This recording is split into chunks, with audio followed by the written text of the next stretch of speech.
Okay, so welcome everyone to Leeds Theosophical Society and our latest Zoom presentation. We've been doing these now for round about 5 years or so. In fact, this may well be our fifth anniversary today. I can't quite remember exactly when we started during those dark COVID days. Anyway, we're delighted this afternoon to welcome back Phillip Lindsay, who is an esoteric astrologer of international repute, and he produces a really fantastic monthly newsletter, which I thoroughly recommend because it offers all sorts of intriguing insights into contemporary events, world events, and what may unfold in the future. So welcome, Philip, who joins us from the Algarve. I'm speaking to you from Greece this afternoon. So welcome, Philip. I thought it would be very useful for people who don't know too much about esoteric astrology to just explore some of its roots, some of its ideas, and some of its origins, basically. So if you could begin perhaps by describing where it all originated and how it actually differs from other astrological systems which people may be a little bit more familiar with. Very good, and thanks for having me, Tim, and hi everyone else who's watching. Um, Esoteric astrology is called soul-centered astrology, which implies that most astrology practice is the practice of of personality astrology, which has many different schools: mundane, Greek, various different traditions. Um, And they're all good traditions in their own right, and they all work quite well, particularly humanistic in terms of personality integration, recognizing personality integration factors. But esoteric astrology works with different concepts. For instance, the rising sign is regarded in esoteric astrology as the sole purpose. That's because when a person incarnates, it chooses an exact time to incarnate, which determines astronomically the rising sign. And this is why in esoteric astrology, the rising sign is called the sun of possibility, as opposed to the sun sign itself, which is called the sun of probability. And it's called the sun of probability because the sign we disincarnate in the most recent lifetime is the sign we'd reincarnate in again. So, for instance, if we disincarnated in the last life in Leo, with the sun in Leo, we incarnate with the sun in Leo again in the next incarnation. And this is about preserving the connection between lives and of the soul drawing upon the permanent atoms of the personality, because the sun in esoteric astrology represents the threefold lower self: mental, emotional, and physical. So the soul draws upon the permanent atoms which have the memory of all incarnations in the astral, physical, and mental bodies in order to build the right kind of body with all its karmic expressions or limitations and so forth in the next life. So this reverses the position of exoteric astrology, which is where they see the rising sign as the personality and the sun sign as the spirit.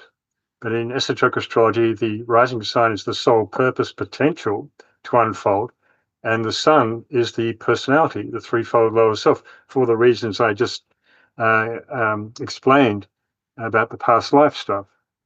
So also, esoteric astrology is essentially the science of the seven rays. And the seven rays on its own is called esoteric psychology and can be studied as such as a separate discipline without necessarily needing to use esoteric astrology. So what we have with esoteric astrology is the science of the seven rays. It really is, um, you find all the relationships between the rulerships of each sign and the fact, for instance, Aquarius is ruled by Uranus at the personality level, and Uranus is the ruler of the seventh ray of ceremonial order or magic, or the ray of organization, as it's also called, which is coming strongly into incarnation at this present point in history. So the cycles, just as the planets have cycles and so forth. So And all these signs have a higher octave rulership. For instance, again, with the Aquarius example, Jupiter is the sole ruler of Aquarius, but it's also the ruler of the second ray of love wisdom. So the water bearer who carries the pitcher of water upon his shoulders carries the waters of love wisdom to pour forth for thirsting humanity. And this is where Jupiter is more associated with philanthropy and so forth, whereas Uranus is the so-called planet of science and governs exoteric science, technology, all that kind of stuff. Where did esoteric astrology actually originate? Is it from the works of Alice Bailey, or are there earlier versions of this? It was touched upon by Blavatsky in The Secret Doctrine and some of her writings in the late 19th century, and then by Alan Leo, who was an astrologer in the early 20th century. He wrote a book on esoteric astrology, but nowhere near to the degree of what the Tibetan transmitted to Alice Bailey in her books, Esoteric Psychology 1 and 2, which is all about the rays, and esoteric astrology, plus a lot of other stuff scattered through the other books, 24 books. So esoteric astrology is the main manual that I draw from. And I've often said that it's going to take a few centuries to really do justice to all the information in there. What work have you done to develop this yourself? Because you've been involved in this for a great many years, haven't you? Yeah, when I first started studying astrology in 1984. One of the first books I bought was Esoteric Astrology, a big box of books, which I taught myself astrology, how to do charts, so forth. And so that was one of the books that I read, was Alice Bailey's Esoteric Astrology, and still read and keep rereading. There's just so much in there. So and over the years, well, from about 1999, 2000, I started writing more articles. And so my newsletters have been constant just about every month since 2005 now, for about 20 years. And so every newsletter is composed of different articles that are based upon the application of esoteric astrology that is in the book to, for instance, an astrobiography of a person's life, a famous person in history, a nation, because all the nations are ruled by rays and signs as well, and how to actually see, that's kind of, for me, a practical way of applying the criteria, the information, to a life that's been lived, to current events and so forth. So I have a lot of essays on USA, on Britain, essays and articles on Israel, on Russia, you name it, and many different, hundreds of different personalities famous in history, for whether they're politicians, artists, singers, so forth. So, yeah. When it comes to determining an individual's ray structure, because obviously there's a ray for the physical body, one for the astral, one for the soul, etc., etc., how do you go about identifying what those are? Do you use astrology to do that, or are there other means of identifying it? Yes, this is a very good question. And it's one of the most difficult questions for most beginners and those of us who have been doing it for 40 or 50 years. Because, first of all, you cannot get the rays from the horoscope. You cannot look at Aquarius and go, well, the fifth ray is the only ray to come through here. So therefore, I must be a fifth ray soul or something like that. And there are other websites you can go to online where you can supposedly get your rays from your birth time and birth date, which is ridiculous. You have to study concretely and you reflect upon them intuitively. You try a ray on for a month, for instance. Maybe I'm a sixth ray emotional body, for instance. So let me observe myself for a month in my interactions with other people to see how that fits. Am I emotionally reactive, or do I have a second ray emotional body where I'm unflappable emotionally, for instance? Do I have a fourth ray mind, which is one of the most common conditioning qualities that for humanity as a whole? All those kind of things. That's one way to do it. You can meditate on them, of course, but one or two meditations may not necessarily yield much any impressions. It's an ongoing process which you have to do for years. And for instance, I've been studying this stuff for esoteric astrology since 1984, so I'm still not 100% certain of my ray structure.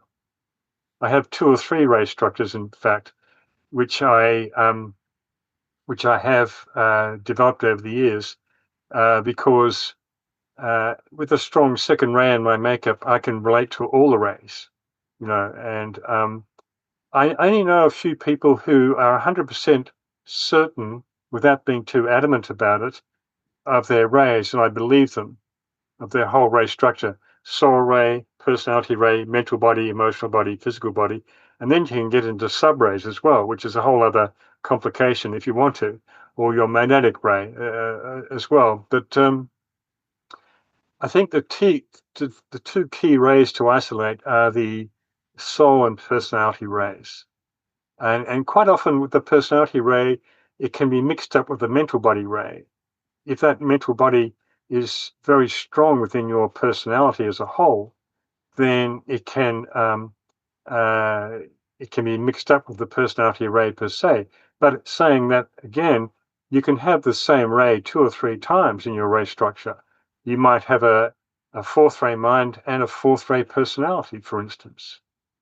The fourth ray of So, harmony through conflict. Yeah.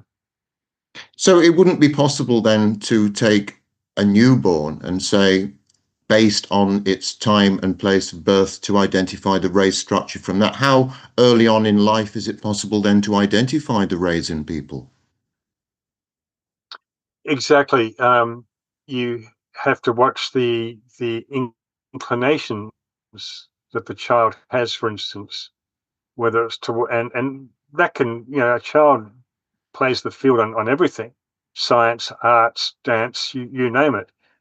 It doesn't really start to come to a stronger expression till the late teens, your 20s, even after your first Saturn return after the age of 30, and then some. Because of this, it's quite a big deal to study the rays as a whole.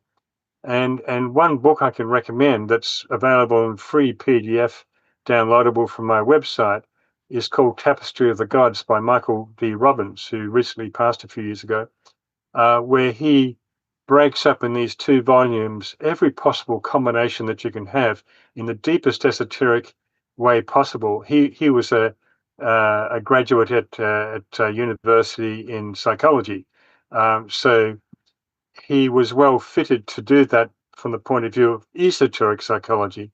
And so every possible combination people can read and go, oh, yes, that is definitely me, and then reflect upon that individually.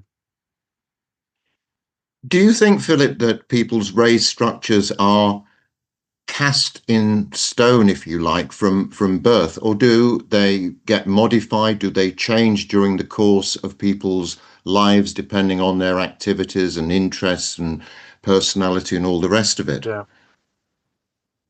Yes. Another good question, Tim. Yes, they can change during a lifetime or between lives. So, for instance, a person may have been on the sixth ray emotional body for several lives and been learning powerful life lessons in emotional control. I'm talking about not just your ordinary unawakened humanity. I'm talking more about aspirants and disciples who reverse the wheel and who are consciously on the path of evolution, going back to source. And so you can change, for instance, in one lifetime from a six-ray personality or a six-ray astral body to a second-ray one, because the 2, 4, 6 line of rays have a point of least resistance. And when you look at the rays, you have the three conditioning triangle of rays: of the first ray of will of power, second ray of love wisdom, third ray of active intelligence. And they're called the rays of aspect, but the other four rays are called the rays of attribute. So we have a 246 line of rays, which is the point of least resistance for some people, and you have a 1357 line of rays, which is the will aspect, whereas the 246 line is the love wisdom aspect. Is the race structure then chosen by the soul prior to incarnation to suit the Yes. needs of that particular life? Is that the idea behind all this? You always stay the same soul ray, except if your soul is on one of the rays of attribute 4567. At some stage in your spiritual evolution, which usually happens when you tread on the so-called path of discipleship, you move from one of the rays of attribute to one of the rays of aspect.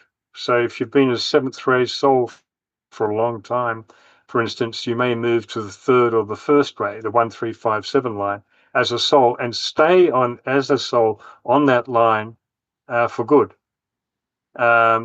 If you're and so and and you have to remember that you're part of an inner group of co-workers that basically are identified as the ashram, the ray ashram with which you're affiliated. You see, you have 7 times 7 combinations of the rays that make so-called 49 ashrams on the inner planes, and we all belong to one of these ashrams, and we are gravitating towards one or other depending on our soul ray, because the master or the initiate who is at the center of that ray ashram um, will be determined by the third or second or fifth ray or whatever, and that ashram will have a sub-ray coloring. So, for instance, we might have a 5-2 ashram, 5/2, which may be the ray of science developed in terms of medical healing technology. Healing being the second ray of love wisdom, it's science. Now, one of the things I find particularly fascinating about your newsletters is that not only are these ray structures applied to individuals, to human beings, but you also attribute them to countries or cities and places. How is that determined? Well, that information is being given by the Tibetan master Dwaras Kul through Alice Bailey. So we don't necessarily have to take it as gospel, but we can try that out. And that's certainly what I've been doing for the last 30 years. A good example for all the British listeners there is the fact that Britain is a second ray soul and a first ray personality. It's also governed by Gemini at the soul level and Taurus at the personality level. And I've written loads about those qualities that condition Britain. Similarly, USA is a second ray soul. USA that was born from Britain, you could say, is a second ray soul and a sixth ray personality. And you can really see that sixth ray militancy, the sixth ray of devotion and idealism, ruled by Mars, the god of war, and Neptune, the god of the oceans. And they all have a connection with the 7 chakras. So, for instance, Mars and Neptune are the rulers of the solar plexus chakra, which is the gateway to the astral body or the emotional body. And the And what sixth ray is about, the most common ray, I think I said before, that conditions the astral bodies of humanity as a whole. so from identifying these rays which rule particular countries, I presume you can then explore alliances or hostilities between these countries, conflicts between these countries, can you? Yeah, absolutely. I do it all the time. I have a map of the major cities and countries in Europe that have Leo strong in their makeup, and that's many countries. You have Italy, you have Rome. Italy is a country, Rome is a city. You have Russia as a Leo personality. You have London, ruled by, think of the lions in Trafalgar Square. There's your London Leo expression. And similarly in St. Petersburg, a city full of lions. Um, and so I've driven so that map covers about 10 or 12 countries and cities. just alone on the Leo, looking at the Leo expression and of course all the royal families that interacted with each other in the past few centuries, marrying kings or queens or princesses from other countries, and so the blending of all the cultures was taking place over those last few centuries. So, what are the key attributes of countries which have, like Britain and the United States, a second ray soul, and what other countries fit into this particular pattern? Brazil is the only country that has a second ray personality, and you can really feel it when you go there. The second is the ray of compassion. It's the major ray that conditions this solar system. So, and its color is, they all have colors. So its color is indigo blue, and is the ray of the teacher and the healer. And it also is a ray, I think, that's founded strongly the principle of democracy. And other countries like Greece and France, of course, have had a lot to do with the founding of democracy. They're on different rays and different signs. Now, when it comes to identifying this, and your newsletter does this all the time, you look at world events and you, for example, will show a chart of when America declared independence in 1776. Is that how you would identify the roots of that particular country? I mean, that's easy to do in America, but how do you actually do a horoscope for a country like the United Kingdom? What date would you take for that? I use the 1805 chart. I find that works quite well, but I want to say first, before that, these are all exoteric charts. The 1776 chart, they're not the true esoteric charts. We don't know what the esoteric charts are for countries. We've been given, for instance, as I said before, Gemini soul for Britain, Taurus personality. So we can erect a horoscope from that with Gemini rising and the sun in Taurus and the previous sign in Taurus in the 12th house.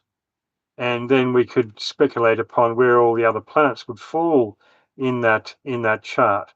And so the way I use the rays in my writings are a compromise between the exoteric chart and what we've been given esoterically. So I use the 1776 exoteric horoscope for USA, and I have explained and explored many times the fact that, for instance, Mars is in Gemini in the 7th house of relationships, and is one of the key factors in that horoscope that is not integrated within the USA personality at this point, and which is very troublesome in terms of its forever wars and aggression outside of the nation. So, and it has a 6-ray personality which Mars rules. So in that respect, that Mars and Gemini in the 7th house, you can make a lot of connections between the exoteric and the esoteric. Now, of course, borders change over time. Thinking of Yugoslavia, which was one country and is now 8 or 9 different countries, or the Middle East, which was all carved up after the First World War and all those straight lines drawn on a map. How do you go about identifying the structures of countries like that, which are comparatively new or artificially created, if you like? Very good question, Tim. Yeah, I think there are some very obvious things. You know, my other main work is to do with the hidden history of humanity, the root races, the sub races, the branch races. And I've just been writing another article today, in fact, which I'm going to release tomorrow on Facebook, about the fact that all the Arab nations are of the Semitic subrace of the 5th root race. And the Semitic subrace, that 3rd subrace, all the 7 root races all correspond to the 7 rays. So the 1st subrace of India, for instance, corresponds strongly to the 1st ray. In fact, India is a 1st ray soul. And so the 3rd ray of active intelligence is very strong in the Arab nations. I would say the fourth ray of harmony through conflict, the ray of art and beauty, is also strong with them as well. And the sixth ray for sure. Muslim religion is a sixth ray religion, as is Christianity. Both sixth ray religions, and Buddhism is too, but more second ray, and not as militant as the sixth ray. Whereas Judaism is more on the first ray line. So you say, Philip, that one of the things on the agenda of the conclave last month was this timing of the reappearance, the externalization of the hierarchy for the first time since the dying days of Atlantis. Have you any indication at all of what else might have accompanied that? What else might have been on that agenda? Of coming back? Did you mean, or of when they withdrew from humanity?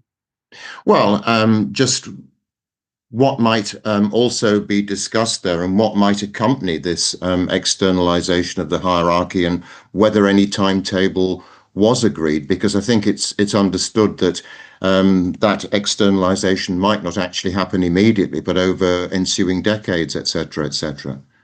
Yes.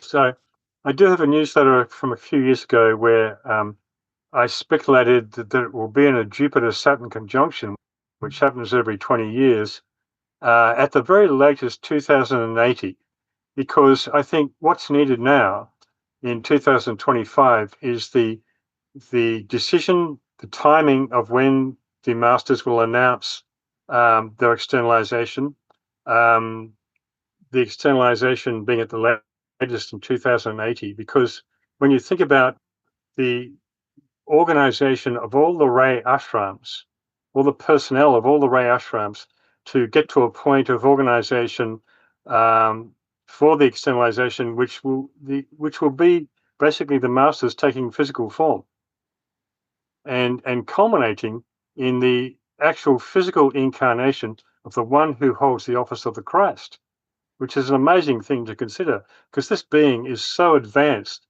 and has to come back and take a physical body, we've been told, in order to fulfill and close the karma from 2,000 years ago in, guess where? Palestine. So yes, Tim, it has a direct relationship to what's going on right now and the resolution of first solar system karma, the karma from Palestine 2,000 years ago, and hopefully we can resolve it in the next couple of decades and not the next couple of centuries. We need to resolve this very quickly. So, there are certain Ray ashrams that will lead the charge in the externalization. The second, third, and seventh Ray ashrams, I believe, are the combination of personnel who will be basically working with one another in all areas of human activity, politics, the arts, business, etc., to bring about the externalization, the incarnation into physical bodies, and those masters will take their positions in society, and will be recognized for what they are, for the quality that they carry as leaders in politics, the arts, business, etc., all those things. But what I'm thinking is that, and what I've been saying recently in some recent newsletters, is that we may get a taste. Well, Neptune, which is another name for the Christ, is in Aries, which is the Lamb, which is also another name for the Christ, in the next 13 years, up until about 2038. I think humanity might get a quick blast, or a quick sort of inspiration, if you like, of the fact that the masters are on their way. And it may be sooner rather than later. I'm going conservative at 2080. It might happen. They say that all eyes shall see him. Suddenly, everyone's TV has this picture of some being who is talking in a language that everyone understands. That's the and he shall come from the clouds, or in the air, I think is the biblical saying. He will hop on a plane from somewhere in Asia and come to some Western country or to a TV studio. Who knows? So yes, and so because of the materialistic forces oppose the planetary, that's their job.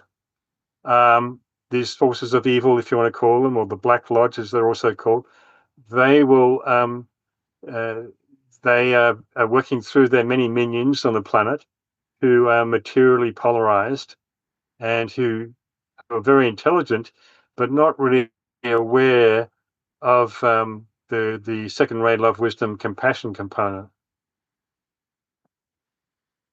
When the hierarchy, members of the hierarchy do reappear, do you think that they will be recognized as readily as you say, or do you think that it will take time for people to recognize them and for their effects to somehow take place? I mean, what I'm trying to get at here is, Yeah. will the effect be fairly instant, or will it be more of a slow burn, if you like? Probably the latter, Tim, because the Messiah was not recognized 2,000 years ago, and the same thing could happen again. Those who have the eyes to see him shall see him, as they say, or the ears to hear him or her. I mean, the Christ may take a female body for all we know. We may not get the man that we've always thought the Christ to be. So that's a definite possibility Okay, just before we that finally, that many will not recognize him. yeah, just before we wind up and go to a few questions, are there any events which you can foresee, apart from the ones we've already discussed, apart from the various conflicts going in the world, which are going to have a very pivotal effect on humanity, as well as the conflicts, as well as the wars? Are there any other key developments you think round the corner? Well, I think already in the last few years, many people have woken up. They've emerged from mass consciousness into more individual consciousness, thinking for themselves. They've become aware of their souls and taken the first initiation, as I've also mentioned in many newsletters. This has been going on since World War One in the 20th century, but this has accelerated greatly in the last few years. So people are taking control of their lives. They're becoming more free thinking. They're not being so swayed by propaganda, for instance. And what was the last part of your question again, Tim? Well, just whether there might be any other developments of any kind. I'm thinking in Oh terms yeah, of yeah. Thanks. science or something along those lines. Oh yeah. I mean, well, 2025 is also the start of the incarnation of the fourth ray of harmony through conflict, which has been out of incarnation for several centuries. And this is the main ray that rules humanity. It's also called the ray of art, beauty, and music.